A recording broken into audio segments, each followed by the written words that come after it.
friends, Kathy here with Carolina Cross Stitcher and petesbeeskeps. I wanted to take a couple of minutes and do a finishing video. We've been asked by some friends on Instagram and some of our customers if I would show how I finish my spools for the October house, the Skinny Minis.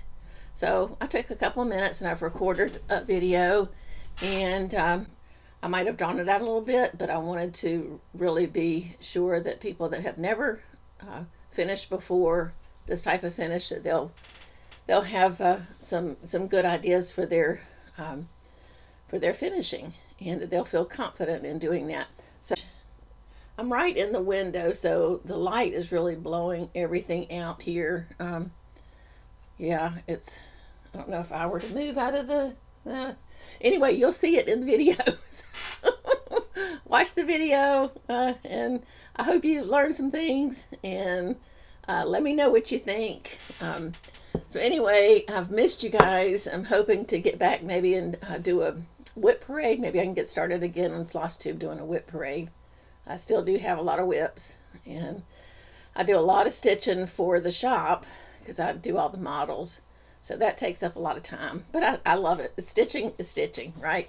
So anyway, y'all stay tuned for the finishing video, and God bless. Bye-bye. Today, what I wanted to do was, I have the queen bee, as you see right here, stitched on a 28 count Lugana, which is beautiful. And Peter has made a 28 count spool. This is something new that we're offering in the shop that's a little bigger, so it'll accommodate the 28 count stitch. So I would like to finish this and show you how I do it. But before I do that, I kind of wanted to just talk about the Skinny Mini stitches. We have, there are so many different beautiful little charts that that she has, but there's one thing that is a little bit of a challenge, is they're not all exactly the same size. As you can see, the queen bee is just you can see this list here. Queen bee is 128 by 31. Pumpkin row is 137 by 32. Deck the halls is 133 by 23, and so on and so on. Some of them are a lot larger, like the faded flag is 149 by 27, so that's quite a bit wider. But anyway, the stitchy spot also, you have to allow for that when you're finishing. Peter is making spools for 36 count and for 28, and Peter's not a manufacturing process. It's not a cookie cutter. His spools are all beautiful, but they're not all exactly the same size. Let me show you, for instance, here. This is the tomato row, which is so cute. I love it. A place to put your, treasures or orts, whatever you'd like to put. A place for scissors. And then here's the topiary. So you can see, and this is in orange osage, this is in walnut. You can see there's a difference in size, but it still works. The center is the same, but the spool might be a little different size. And a lot of times it depends on the wood, the blank that he has, that he's working from. He works with a 3 by 3 by 12 or 24 or 6 or whatever length we can get in for the block.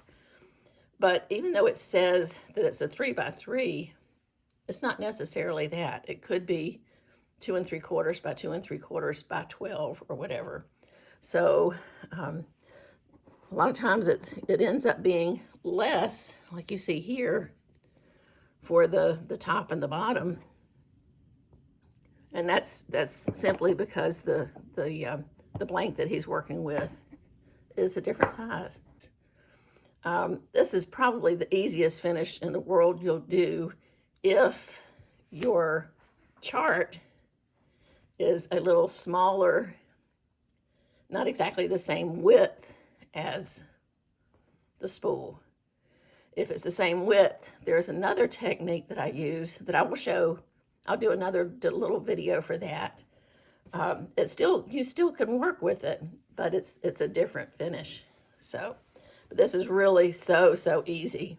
I just wanted to show you these different spools. Here's Snip Snip. That's so cute. This is on a cherry. A cherry. And what's nice about these, you can stitch them, you can take it off, you can put another finish on it, and then you can just simply slide it back one. Of course, the more times you do that, it is going to stretch, but it still works. Then you can store this, put some tissue paper in it so it'll keep the shape. The pumpkin row, and this is on a maple.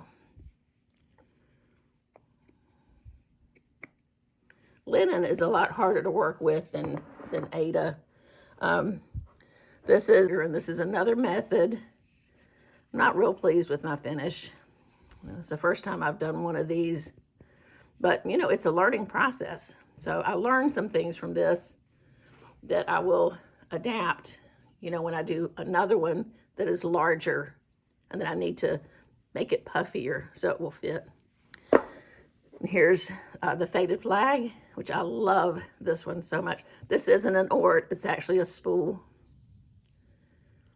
And this chart is large. See, it's 149 by 27. So I had to cut off 10 stitches, which I probably would have had enough, but I didn't want it to meet up and have the stripes right up against the stars. So I did shorten the chart by 10 stitches. But I just love that. This was on an Aida. Aida is a lot easier to work with than linen.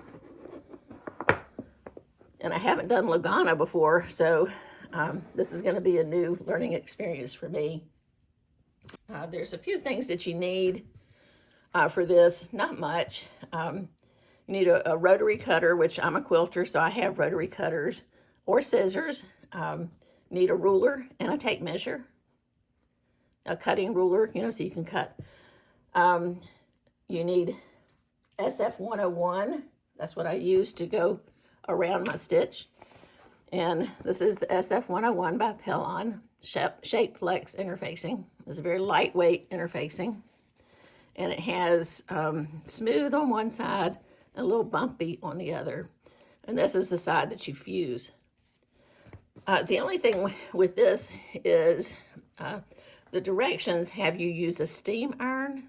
I would be cautious about using steam, okay, on your stitch, because if you're using over-dyed fabric floss, there's a possibility it might fade if it gets that moisture on it. And also, it'll shrink. You get shrinkage when you have steam. I use this fusible all the time without steam, and I just hold my iron down for 10 to 12 seconds. And I typically use just a piece of muslin over the top to protect it. Anyway, we'll get to that, but that is something that you'll need. You need some DMC floss, which we'll get to that too. A Frixion pen is great for marking. This is a marker that will disappear with heat. Now, I have heard that in extreme cold weather, it can come back. So I would just be cautious where you mark. I think you'll be. So what I do, the first thing I do, let me clear this away a little bit, is I measure my spool, okay? These spools should all be the same, but trust me, they could be off 1/8 of an inch, 1/16 of an inch, 1/4 of an inch. You just have to, I would always err on the side of caution and go ahead and measure your spool. And that's measuring, the width, okay? And that's 2 3/8, and I measure from the inside of this burn mark to the inside, because it's kind of nice if you can. A lot of times it doesn't work out that way, if that'll show. If not, it's not a big deal. And then use a regular tape measure to measure around, okay? So I did that, and my spool is 2 3/8 by 8 5/8. Then I measured my design, and I measured from the outermost stitching to the outermost stitching here, and the same for the height, okay? And I wrote that down, okay? And I know the difference, okay? The difference between the two is 3/8 and 1/2. 3/8 is so close to a half. I'm just going to go ahead and say I want a 1/4 of an inch margin above, below, and on the sides. And that will fit my spool, okay? The height is not as crucial as the width. And, you know, you're going to be able to pull it tight when you do the lacing.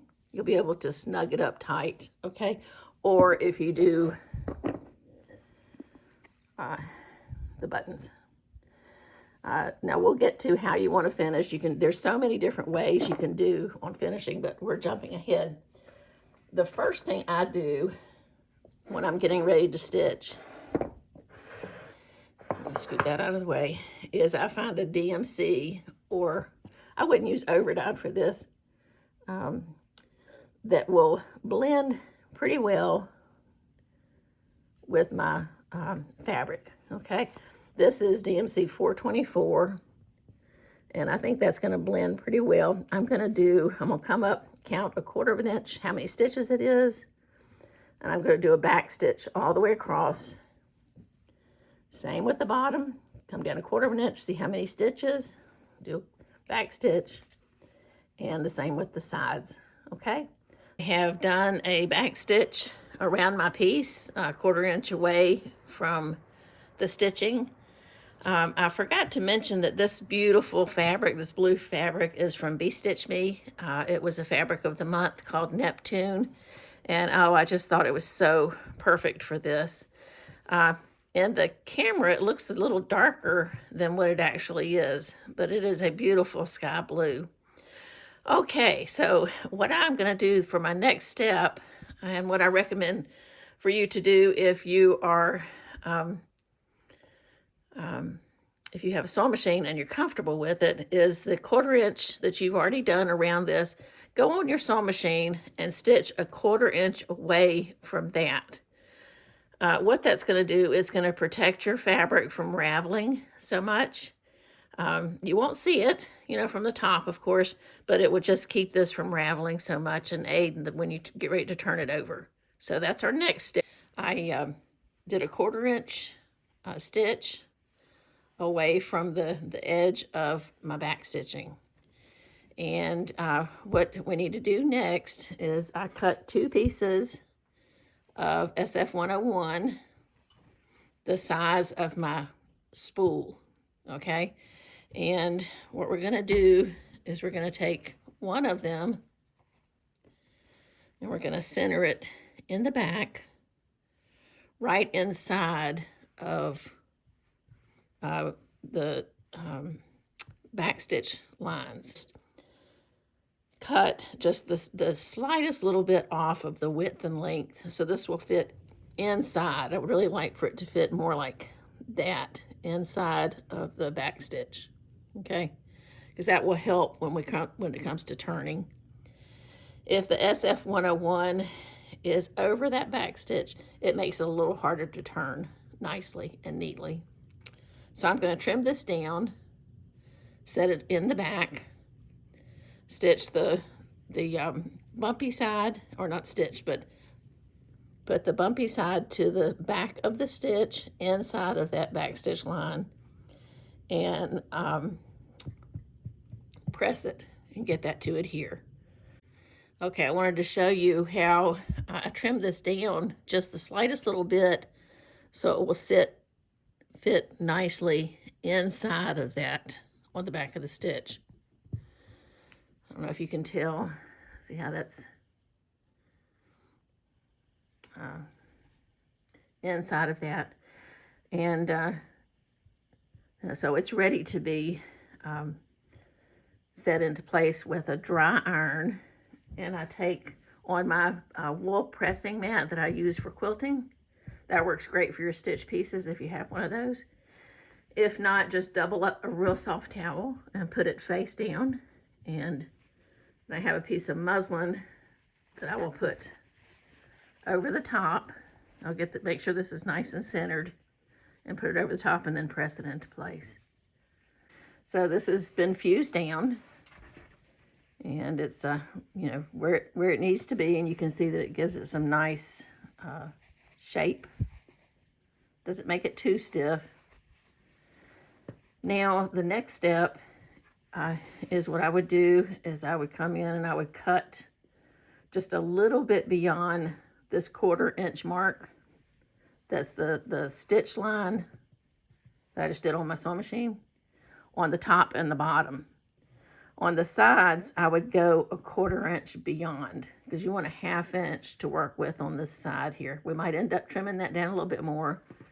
Let me move this over here. So I would come over another 1/4 inch, okay? And like I said, we might, you know, end up trimming that down a little bit more. So go ahead and I'm gonna cut right outside this 1/4 inch on the top and the bottom, and then a 1/4 inch from that on both sides. So I'm gonna do that. Okay, so we've got that trimmed up, 1/2 inch from the edge of the spool width trimmed, and a 1/4 inch from the top with just a smidge over that.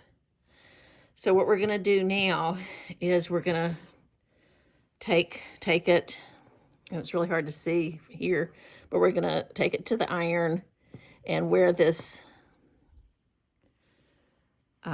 back stitch is, just press it down with your fingers, see? And that's gonna become the, where it's turned. And then you can just keep, I need to have my other glasses on because I can't see what I'm doing. But yeah, just finger press it down. And when you go to the iron, you know, make sure it's turned, right? Yeah, when you go to the iron, you can press it and work with it. You just kind of turn it. You want this stitch line, you want to work it so it's actually kind of to the back, so you don't see it. Okay. So I'm going to do that on the top and the bottom, get it all nice and pressed. Okay, so it looks like it didn't record where I was showing you how to turn the edges. So it's already done, so I don't know how I can go back and change that. But I basically just finger pressed this down and then pressed it with the iron. Tucked it, tried to keep as much square as I could right here. And then tucked the corners in just a tiny little bit and put a little dot of glue there of this sew line. And then finger pressed that down. Did the same on both sides. And put a little couple of dots of glue along the back here just to set that, and then took it to the iron and set it face down. And I did put a piece of muslin over the top because you don't want to get you don't want to get glue on your iron because that's a mess. And if you've ever had to clean your iron with glue on it, you'll know what I'm talking about. Okay, so that's pretty good shape. You might want to check it against your spool and just kind of, it's a little short. That always happens, no matter how much I measure, it's always short on the back. So that tells me that the thickness of turning it and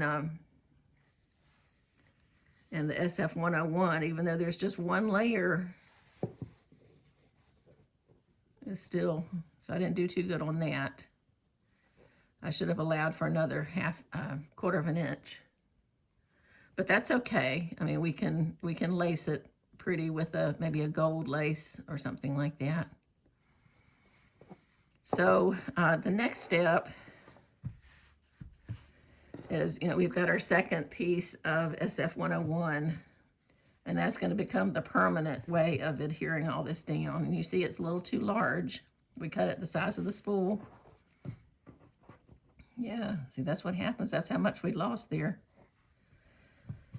Yeah, so I need to figure out what I'm doing wrong. Some of them it happens, and some of them it doesn't. Some of them I get them just right. So this one's just a little bit short. So I'm going to take this over to my cutting table and trim it down until it will fit nicely on the inside of this without overlapping, and so you can't see it from the front. But it will protect those edges and keep them hopefully from fraying anymore. It's got a good bit of fraying. So anyway, I'll do that, and I'll be back, and we'll figure out how we're gonna finish this. Okay, so I trimmed the SF101 down to where it just about covers the back, but not completely. You see? And there's just a little bit along the edges. So I'm gonna go and fuse this down. I was thinking about how best to attach this to the spool. And like I said, the last time we were together, I messed up. And I don't know, there's something about recording a video and talking that just, and my mind just doesn't work very well together. So, I'm sorry about that. I shouldn't have taken so much off of this. So anyway, this might be a chance for me to try to correct this and see, because there's always a possibility that that we all can do something like this and then realize, oh gosh, I took too much off or whatever. So we'll see if there's a chance we can fix this. If not, then we'll just move forward. So I think what I'm going to try to do is, peel some of this interfacing off. Just right there, maybe. Yep. So you just kind of open that up a little bit. Don't have much to work with on this edge. So I'm just going to see if I can peel this back a little bit.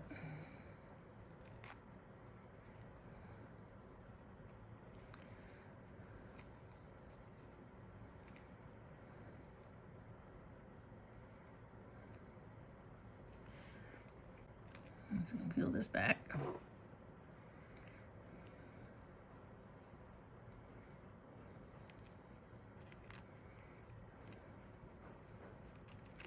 Try not to stretch too much as I go.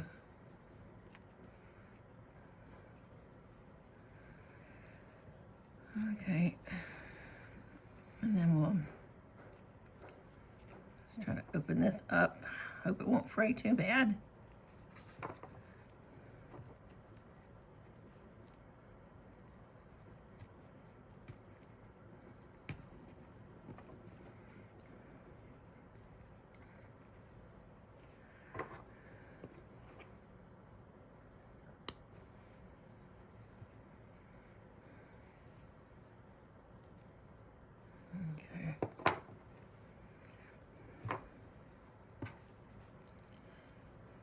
Probably what I'll do is just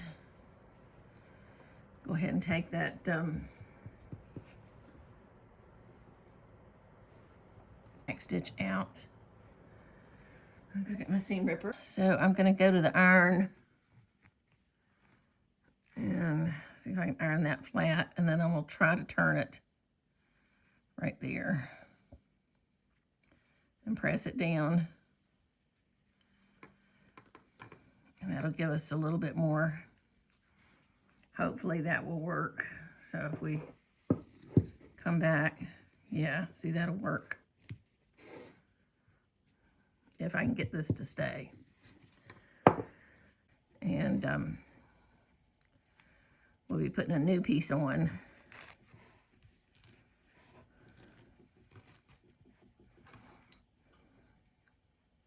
Life is full of challenges. This is one of them.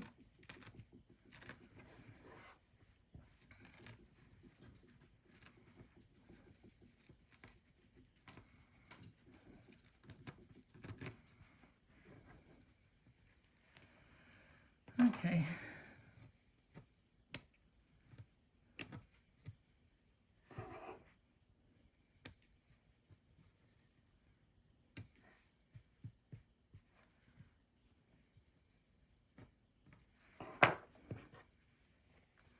So hopefully that didn't stretch it too much.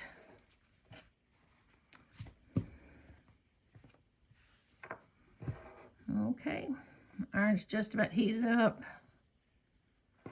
So I'm gonna go try to turn this down at that stay stitch line. So that served another purpose, keep it from raveling, and it's not gonna give us a whole lot, but hopefully it'll be enough.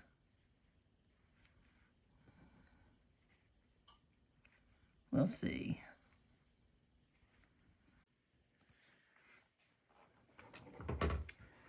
Okay, so I went ahead and turned this edge down, pressed it really good, and pressed these corners in as best as I could.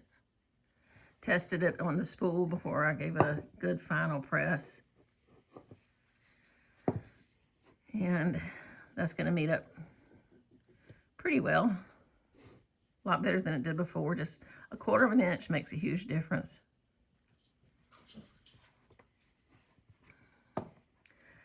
So now I'm going to cut another piece of SF101.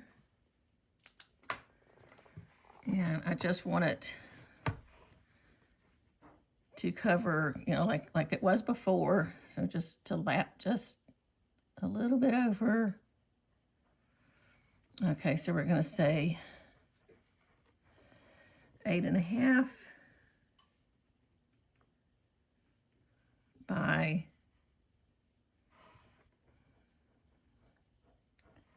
I would think right at 2 is going to be pretty good. That should catch all the ends there. So 8.5 by 2 is going to be my SF101. That's all ironed. SF101 is put on. All the ends are secure. So now it's time to do the lacing. There's always, you know, other ways to do too, and I just kind of wanted to show you. I had pulled these buttons, and I think I'll do it more this way so you can see. They would be really cute. They're so tiny. I don't know if you can see them. So something like that would be really cute to attach the buttons and then put a, you know, some floss in between just to tie it down. Wouldn't that be cute? That's kind of what I did on this piece. I didn't use floss, so I used hair rubber bands. They use these for hair. They do give after a while. This was tight when I first put it on, but isn't that cute? There's so many different ways. This spool, I just used some antique buttons and some red elastic. You know, and easy to come off. A lot of different methods. This spool, old antique sampler. I did Algerian eyelets up and down until I have a dog. And then just threaded the DMC floss through there and tied it off. That was fun. I definitely want to use that method again. This is just pure lacing with a little bit of a gap. And then the trio Be Mine Valentine, that was with buttons and then just ribbon in between. So there's a lot of different options for you. But because we had several good folks, stitchers, ask if we could show lacing. I'm going to show you how I do lacing. And like I said before, this isn't the only method, I'm sure. I'm sure it's not a professional method, but that's just how I've done it. And it seems to work pretty well. So to be nice and snug on the spool, you know, we can maybe determine, you know, how much tension, because this is going to be, you know, close there. So what I do to just hold it on the spool, because you're going to need both hands, is I just take a rubber band or a couple of rubber bands and put it around it. May seem silly, but it works. You know, then you can just work so far, you know, down and kind of scoot the rubber band around however you need, wherever you need it. I've got two here in case I need two. I think one might hold it enough. Now you could use one needle or two. I like these Chanel needles. They've got big holes, and the points are, they do have a little bit of a point, not like a regular sewing needle, but they have a little bit of a point. So I'm gonna get two of these off here. My hands are not what they used to be. I don't have the strength in them anymore. Okay. And then we could use floss, DMC, or whatever, you know. But I really like this skein of just, I think this is tatting yarn, tatting string. I remember seeing my grandma do tatting, and she would just, you know, wouldn't even watch what she was doing, and she would just go along. So I'm gonna put this in and just feed it in one side, and then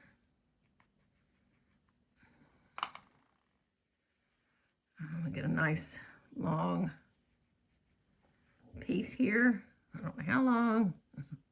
I would rather have too much than not enough. So I'm just gonna get a nice long piece. Hopefully. Okay, and then go ahead and thread this side.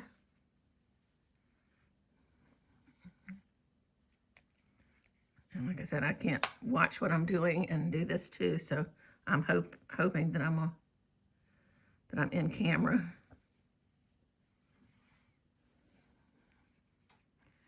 And I normally do this in my lap, but you won't be able to see it if I do it in my lap. So I'm going to try to do it on this table. And what's the old adage? If anything can go wrong, it will. Well, this video has been proof of that, because I've had so many little issues. Anyway, when I was recording the lacing on this queen bee, I thought I was just going along and thought everything was recording great. And then when I got ready to download the video, evidently I had hit the camera and you couldn't see what I was doing. There was half of it that was missing. So thankfully, I had this other one that I had stitched that I had not finished yet. This is actually, I stitched this one first, in this green Lugana, which I think is so pretty. But when the blue came in, I just fell in love with the blue. So I guess it was a good thing that I stitched this one too. So I'm going to go ahead and do the lacing on this, and you're going to see just how easy this is. Before I got started, I went ahead and marked 6 stitches down and just hit it with my Frixion pen that will erase with heat. And then I matched the sides and marked the other side, and then just kind of did a line across. And what that just helps me is visually, it visually helps me to see what I'm doing. I do not have my rubber bands here. I'm gonna go grab a couple of rubber bands. I'll be right back. So I've got a couple of rubber bands. This is an orange Osage that Peter turned for me. I thought it would go really pretty with the gold and the honey. So I've got my needle ready, and I'm just going to throw one of these our bands around, just kind of hack. Hope you can see that okay. And yep.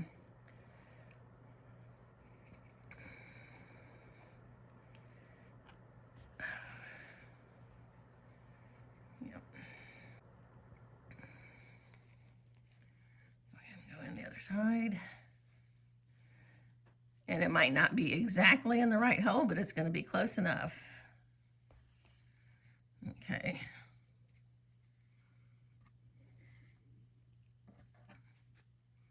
Gonna get that about halfway. Okay. And this is just like lacing a shoe. So I'm going to go over. Let me make sure it grabs that.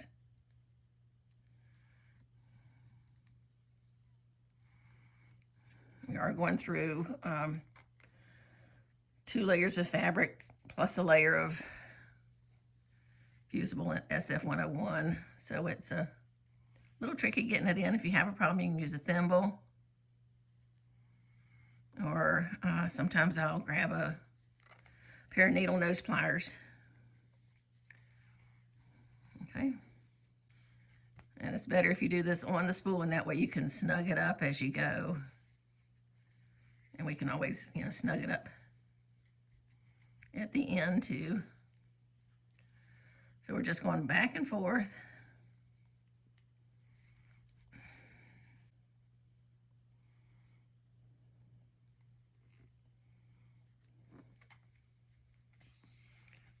One side to the other.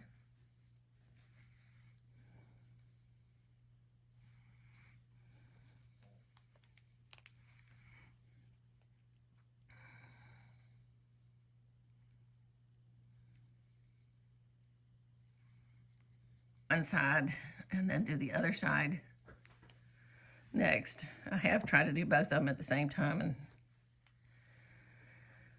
that's a real easy way for me to get real confused. So I've been watching FlossTube today, been enjoying some whip parades. I love a whip parade. Been watching Karen Combs, and she's got some pretty whips. I think I can take this off now.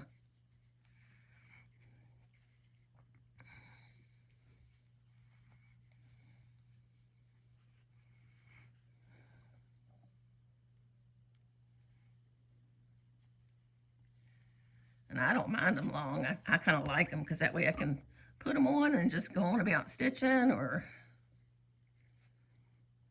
organizing or whatever.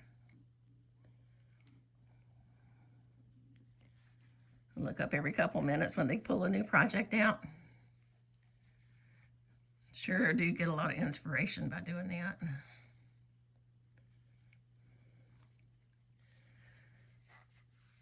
I'm trying not to buy a whole lot this year though, because I've got so much. There's no way I could stitch everything I've got.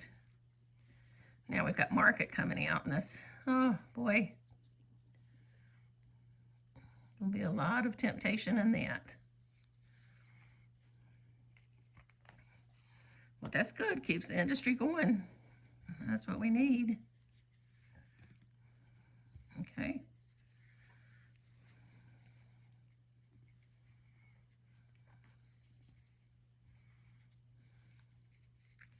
Here's one size, get nice and snug.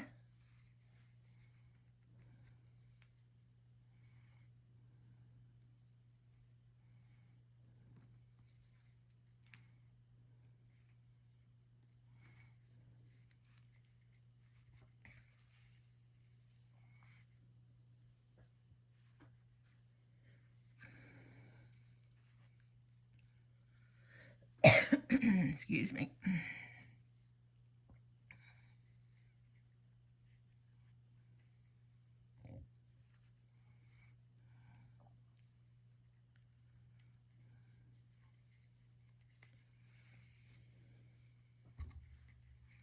Oops, sorry. See, that's probably how I hit the camera. because it's right up over where my surface where I'm working. So when I pull the thread up, I hit it, and that's probably exactly what happened.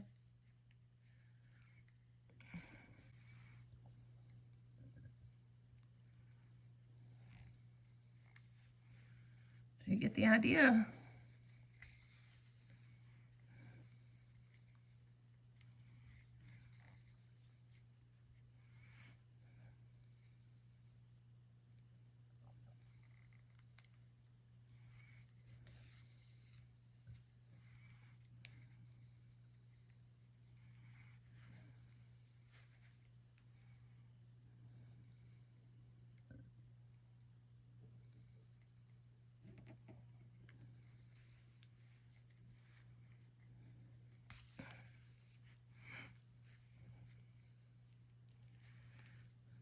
Just about there.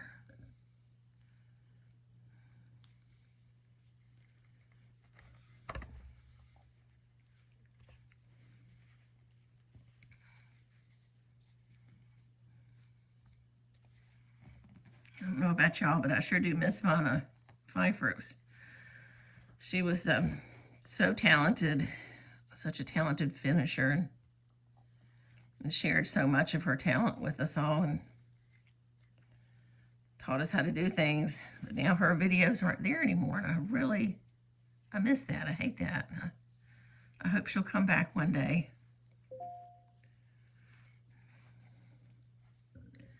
Maybe we all need to get together and sign a petition for her to come back.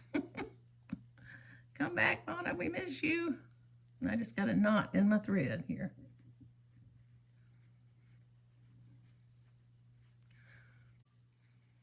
Okay, I got the knot out. And we're at the last stitch.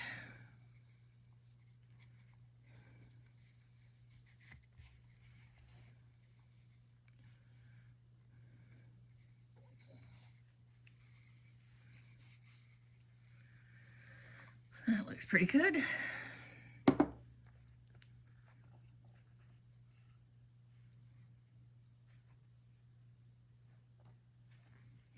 Take my needles off. Oh, I should have left one. Oh, well, that's okay. I'm gonna knot this. I think it's plenty tight enough.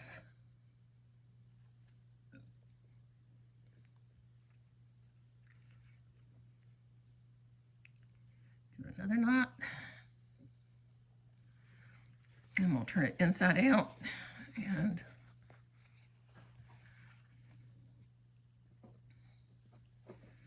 re-thread my needle.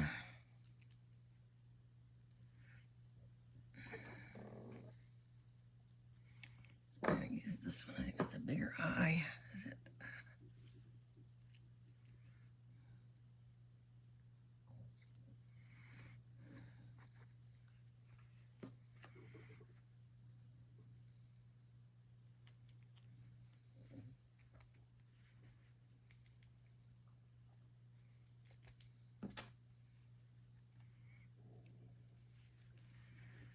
And I'm just going to run this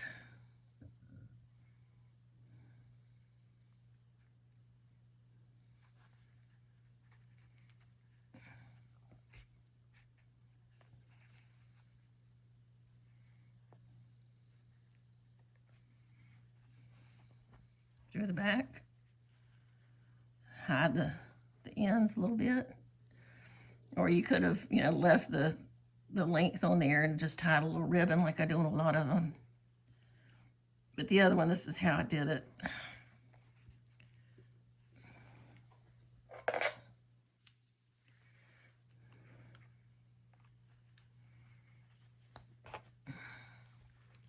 Sometimes it just will not come through. I think that's good enough.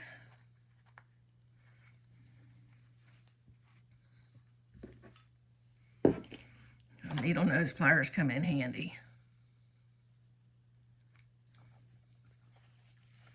Turn it back around, right side. I'm going to go cut my iron on and get my clapper out and hit this with a little bit of heat. Yep. Okay, so I just put that on my clapper and went to the iron and hit it with the heat, and it took away those marks. So this is ready to go on back on the spool. Slide back on. Of course, we hope it's going to be a little snug, and it is. So we just slide back on. Oh, this orange osage is so pretty. There we go. Another finish. How cute is that?